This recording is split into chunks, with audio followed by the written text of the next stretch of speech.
guys, so this is the Dumbbell Romanian deadlift, or RDL for short, and the point of it is to work on hamstrings, glutes, and even your lower back as well. One thing that I can show you that will help is a tool known as the dowel rod.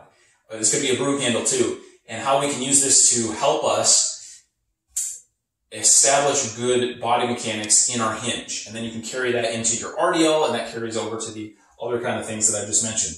So what we're going to do is put this on our back.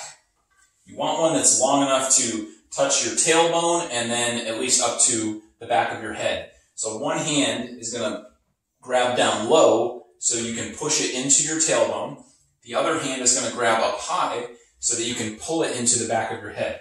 And there's a third spot we care about in between, which is right between your shoulder blades. So those 3 points of contact, tailbone, between middle back, between the shoulders, and the back of your head, all need to stay in contact with the pole.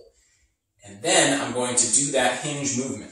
I'm going to set my feet up about hip width apart, toes pointing straight ahead. Slight bend in the knees, not locked, but they're not going to bend like a squat either. As I'm doing the movement, I'm thinking about folding at the hips, pushing my hips back so my weight is going towards the heels, and I'm keeping all 3 points of contact, and then I come up. How far you go depends on your flexibility. So people that are more flexible can go farther with maintaining those 3 points of contact. But when you get to the bottom for you, you will feel a stretch in your hamstrings if you're doing this right. Now, if I go into spinal flexion and lose the bottom point of contact, I'm now out of position. And that let me go farther, but it's not in my hips anymore, it's in my lower back. So I need to keep that point. Similarly, if I round my upper back, even if I keep my hand there but my head comes forward, I'm also out of position because now I'm rounding my upper back and putting strain on my neck. So I need to keep all 3 points touching the stick.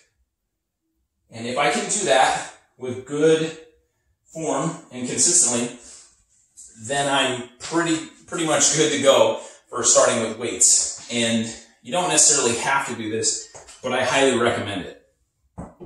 Now, when you do it with the weights, same idea. I want to keep my back straight and neutral.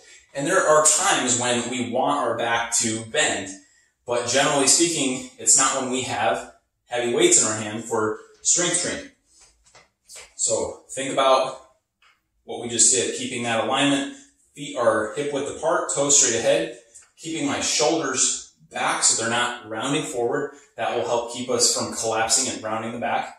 Arms are straight. I'm going to start by pushing my hips back, weight in the heels, and it's like a bow. Bowing from the hips as far as you can with a flat back, getting to that bottom position where you feel the tension in the hamstrings, and then standing up, pushing the hips forward.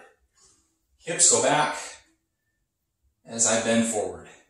Hips come forward as I stand up. Keeping the core a little bit tight throughout. A little bit braced is a good idea to help protect the back and maintain that good position. Brace meaning I'm getting ready or anticipating that someone could pop out of the closet and just smack me in the belly, and I want to be a little bit prepared for that, so I have my stomach tight. Last thing is the breathing. You can breathe through this movement if the weight is light enough, but when you're really going heavy, it's nice to hold the breath temporarily, called the Valsalva, as I'm going down and up. So breathe in, go down and up without breathing, and then exhale at the top and repeat. So it would be like this.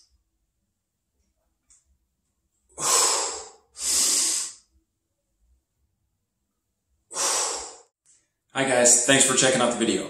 If you would like to learn how to put this information into a program where you can work on improving your endurance and energy while burning fat using nothing but a couple of dumbbells, I'm working on a new ebook that's going to come out next month, May of 2022. And if you go to my website, everythingbutthegym.com, it'll be there in the shop. And if you sign up for my newsletter, also you can do that on my website. You'll be notified as soon as it's ready. And also I give out tips and tricks and nutrition information through my newsletter, only the best stuff. So go to everythingbutthegym.com and you can find it there. Thanks again.